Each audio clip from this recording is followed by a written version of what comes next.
BJP को खत्म करना था चंद्रबाबू नायडू को, तो उनको भी उन्होंने खत्म कर दिया कि अब तुम जाओगे कहाँ। नीतीश कुमार जी को फिनिश करना है। देखिए, जिस दिन वोटिंग होगा बिहार में 5 बजे के बाद नीतीश कुमार जी की जरूरत बीजेपी को नहीं। नीतीश कुमार कल भी सेकुलर थे, आज भी हैं, कल भी रहेंगे, लेकिन नीतीश कुमार जी का जो स्वस्थ है, जो मानसिक स्थिति है, वो बहुत वर्तमान समय में बहुत अच्छा नहीं है। और नीतीश कुमार के दल में 90% आरक्षण विरोधी लोग हैं, ओबीसी विरोधी लोग हैं, नेता, आदमी नहीं। आदमी तो आरक्षण पक्ष के लोग हैं, लेकिन नेता जो हैं वो ST SC विरोधी हैं, वो अम्बेडकरवादी विरोध के लोग हैं, गांधी विरोधी लोग हैं। वो बीजेपी के साथ दूध मिश्री के तरह मिले हुए हैं। आप इसको समझिए और इसको समझना होगा आपको। चंद्रबाबू नायडू की स्थिति देखिए, तो जो स्थिति जदयू को लगातार तलाक के मुद्दे पर या अन्य मुद्दों पर भी देखिए एग्रेशन, जो उनके नेता सदन में बोलते हैं, लगता है बीजेपी से ज्यादा एग्रेशन में वही है। बीजेपी कम है, उनके नेता लगते हैं कि न ज्ञान न कुछ, ठिका लिए हुए हैं सब चीज का, गरियाने का, कांग्रेस को, उन चीजों को।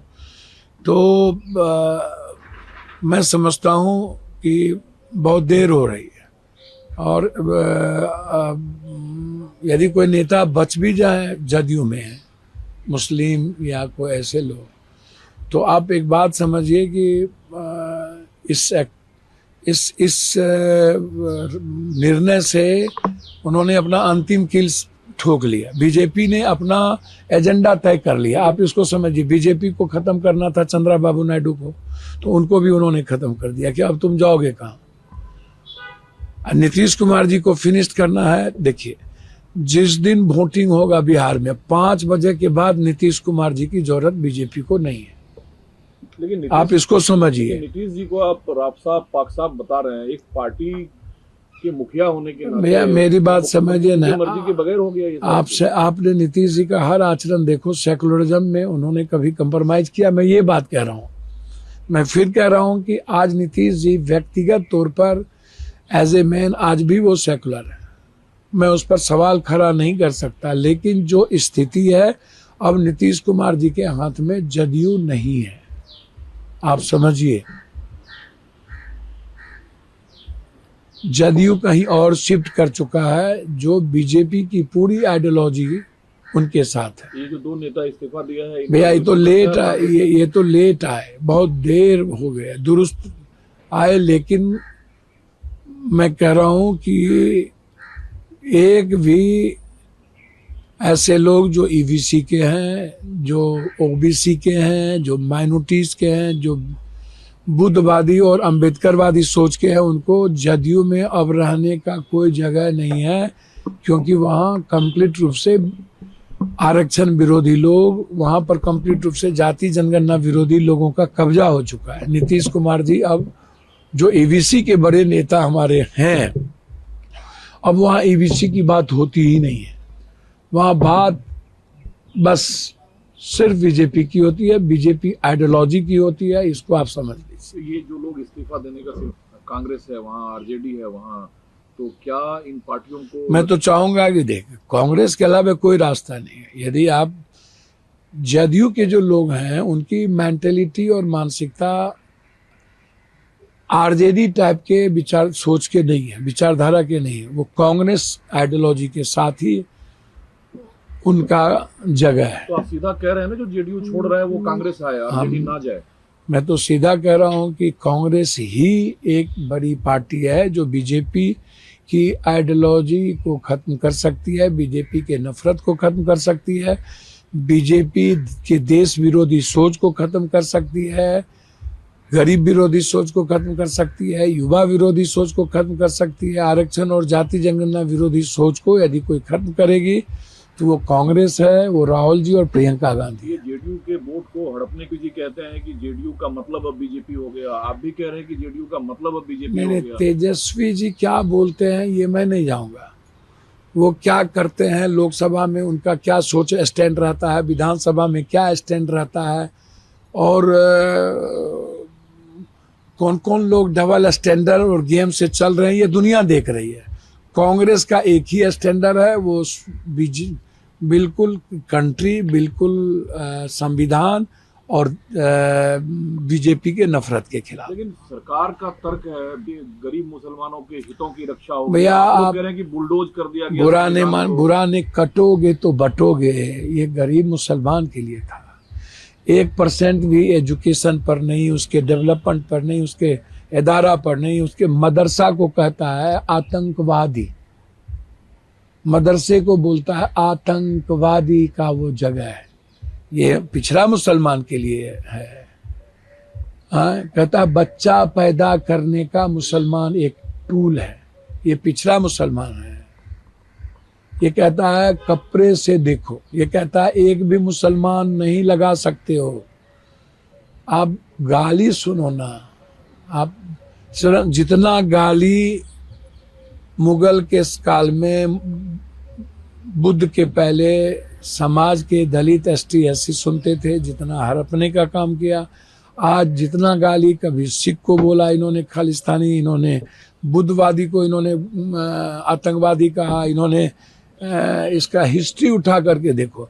क्रिश्चियन को इन्होंने कह दिया ये धर्मांत करने वाला है, इसको बर्बाद कर दो। तो ये किसी के नहीं है, ये नॉर्थ के, सुनिए ना, नॉर्थ के भी नहीं, साउथ के भी नहीं। इम्पोर्टेंट सवाल ये है कि जमीन जगह खाता खसरा आप भी समझने कहा कि जब हम महाकुंभ की तैयारी कर रहे थे तो कहा जा रहा था ये जमीन सारी वक्फ की है। हम तो अमित शाह जी मोदी को धन्यवाद करते हैं कि भैया पहले तो जोगी जी और अमित जी और मोदी जी में कौन हिंदू कौन सम्राट बनेगा, पहले ये अपना देख लीजिए। आप दोनों की स्थिति क्या है, आप कौन ज्यादा गाली देंगे कौन कम करेंगे। जोगी जी आप दुर्गा पूजा, काली, सारा धर्म पूजा सड़क पर होती आया है। आप कहते हो लाउड स्पीकर नहीं बजेगा, आप कहते हो छत पर नहीं पढ़ोगे, आप कहते हो ढक दो, आप 24 घंटा विस्पान और जहर पैदा करते हो, आप किसी धर्म की दुकान तक लगने के लिए नहीं देते हो। आप बात करोगे जमीन की, आप अपने हिस्ट्री को देखो ना जोगी जी, कि कौन लोग हैं, चाहे वो कोई हो, राजा महाराजा जो इतने बड़े बने तो उनका हिस्ट्री मुगल और अंग्रेज के समझौता और मुखबिरी से ही न बनी। तो आप उस हिस्ट्री को, और जोगी जी से मैं कहूँगा कि बौद्ध का जन्म क्यों हुआ, आप जैसे लोगों के नफरत के कारण ही बौद्ध का जन्म हुआ, इस्लाम नहीं थे, इस्लाम बहुत बाद में आया। लेकिन आप जीते, इंडिपेंडेंट हैं, कांग्रेस आपको कार में रख नहीं रही है, लेकिन जेडीयू से इस्तीफा दिए नेता का वेलकम आप कांग्रेस में कर रहे हैं। देखिए ना, मैंने पहले ही कहा कि मेरी कोई औकात है नहीं,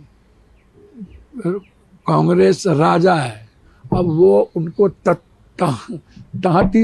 तांती का एक आदमी हेलीकॉप्टर पर घूम लिया तो कांग्रेस उसको माथा पर लेके घूमने लगी। भैया तांती ततमा की लड़ाई पप्पू यादव लड़ रहा है, कांग्रेस किसको कब कहाँ लेकर के घूमने लगेगी वो टेक्निकलिटी में है। किस आधार पे आप वेलकम कर रहे हैं? भैया हम कांग्रेस की आइडियोलॉजी यदि पप्पू यादव को स्वीकार है और उनका मोहब्बत और उनके जो रास्ते कांग्रेस की है वो नेशन के प्रति, संविधान के प्रति बिल्कुल फेयर है। मैं यदि आइडियोलॉजी की बात करता हूं तो उसमें पप्पू यादव को कांग्रेस भक्त मत बताइए। मैं कांग्रेस के लीडरशिप के साथ हूं, कांग्रेस की आइडियोलॉजी की बात मैंने की। यदि आप किसी को भी आना है तो कांग्रेस की आइडियोलॉजी व्यापक है, बड़ा है, और बीजेपी के खिलाफ कांग्रेस ही लड़ती है। तो इसीलिए मैंने कहा क्षेत्रीय पार्टी तो कभी समझौता कर लेती है, कभी लोकसभा में कोई कैरेक्टर हो जाता है, विधानसभा में कोई कैरेक्टर हो जाता है, कभी चुप हो जाते हैं, कभी एनआरसी में चुप हो जाएंगे, कभी किसी मुद्दों पे चुप हो जाएंगे। लाइन है आपके हिसाब से कि नीतीश कुमार पर्सनली सेकुलर है, विरोधी है?